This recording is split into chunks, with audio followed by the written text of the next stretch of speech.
This Thanksgiving, I want to honor my special guests, a group of soldiers called Bravo. We're all so proud of you. You're a decorated hero. Your story, Billy, you gotta understand it no longer belongs to you. It's not fair.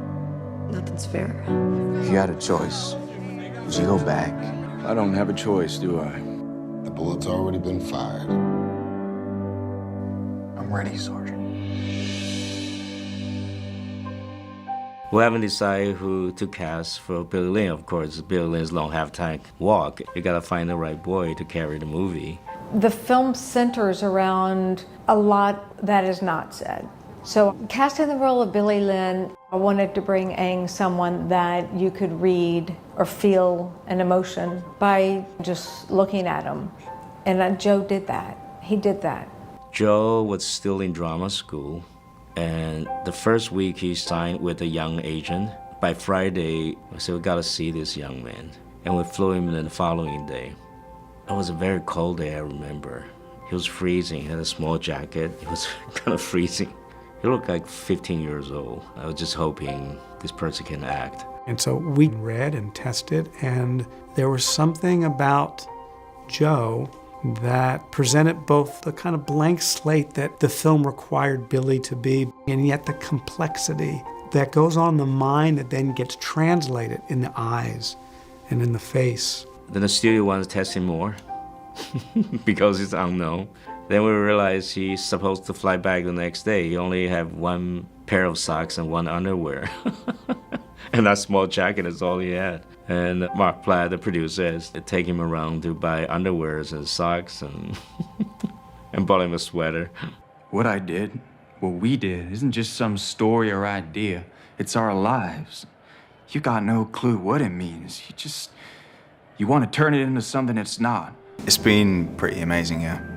Working with Ang. Obviously, it's a first-time job. It's just not the kind of person you expect to come out and fall into the hands of. The greatness about using young talent, unexperienced talent, is just the sheer effort. They try to give you what you want, the earnesty.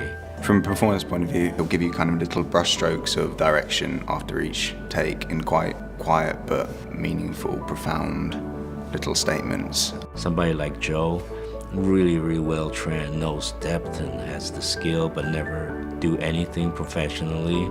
That's like a beauty. If you find a talent, it's really a beauty. You guys the Bravos? What gave us away? Sergeant David Dime. These are the men of Second Squad, otherwise known to the media as Bravo. First you find Billy Lynn, and then find the Bravos. I put a squad together. I picked them based on how they describe in the book, and also based on a good combination, variety. The point the book needs to make, and therefore the movie needs to make, is that they're not your particular heroes. They all have their backstories. So I want to give a variety of young men, very young. Some of them barely 18, and some of them in the 20s, but look like really young. When you look at the soldiers in the photos, some of them are like babies, make a baby face, like look really young. It breaks your heart. They're kids. I bet you boys have had just about your fill of compliments by now. Oh, no, we thrive on them, sir. It's the compliments that keep us going, you know, in the face of the enemy's fanatical hatred. Ha!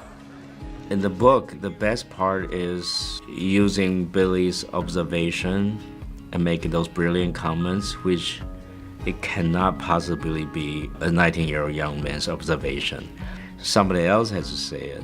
So with the character Dime, he's the perfect author's mouth. So he actually got the best lines from the book.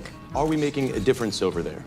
Absolutely, sir. America's out there producing dozens of suicidally pissed off insurgents every day. And he did a great job. Garrett is a great actor. And his manliness, his earnesty, make him a very standout character in the movie, I believe. Sergeant David Dime is Bravo's older brother, their father, their mentor, their guide. But the relationship between Billy and Dime is unique. One thing that we're trying to work on is the moments when you can find the connection between him looking at Billy and almost sussing him out. So that's something we've discussed a bit, and the moments where we can try and work that in. It's been great having more established actors like Garrett or Vin who have given advice and been there to kind of guide and help. Ours is what they called the karma of action, the way of the warrior. In the book, it says Shroom is Buddha meets Rambo, like, but when somebody brought up Vin Diesel, it's like, yeah, who else? That intrigued me, playing a character that is this kind of respected, formidable character who chooses to be spiritual and philosophical. But the kind of fun part of Leigh's description was when he said, you know, this is the character that's me, and essentially you are my spirit animal. That was fun. Shroom's insightfulness, his zen touch of everything, his self-learned enlightenment knowledge, and really bring the spirituality. And the Rambo part really breaks your heart. You know, he sacrificed himself. It's going down. What? I'm going down. Putting an ensemble together, I always try to picture everybody together. And the idea of the Bravos and Steve Martin felt fun. Are you? That's right. And you must be Specialist William Lynn, right? Specialist Lynn, I've been looking forward to meeting you. Originally, Steve Martin was casted for Albert, but he kept talking about Norm, and he was born Texan. So he's talking about Texas and football, and I look at him, and maybe that's a good idea, actually. So it's kind of a beautiful mistake.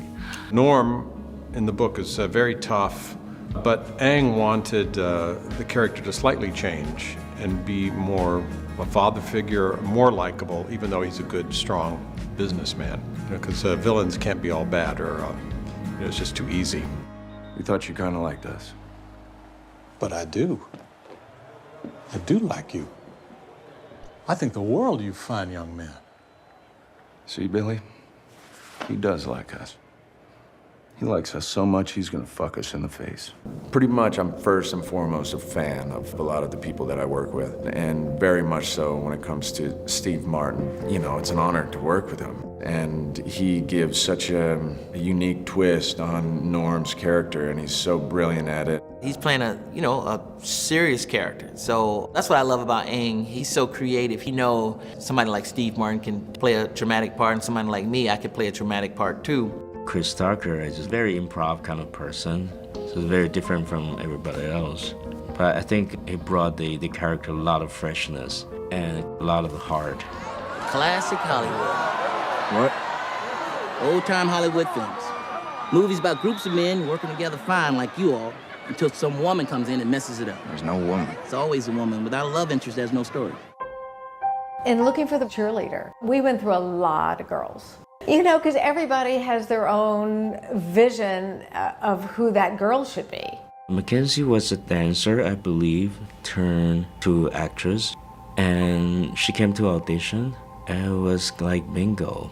We were testing for this, and it was really beautiful because I just didn't think I would get it. So I felt like this is my first chance to act with this guy, and also my last chance. And whether or not anyone ever sees it, for me, this is such an amazing experience. The part in the book is quite satirical, but I couldn't really do that with Mackenzie because she's so hard.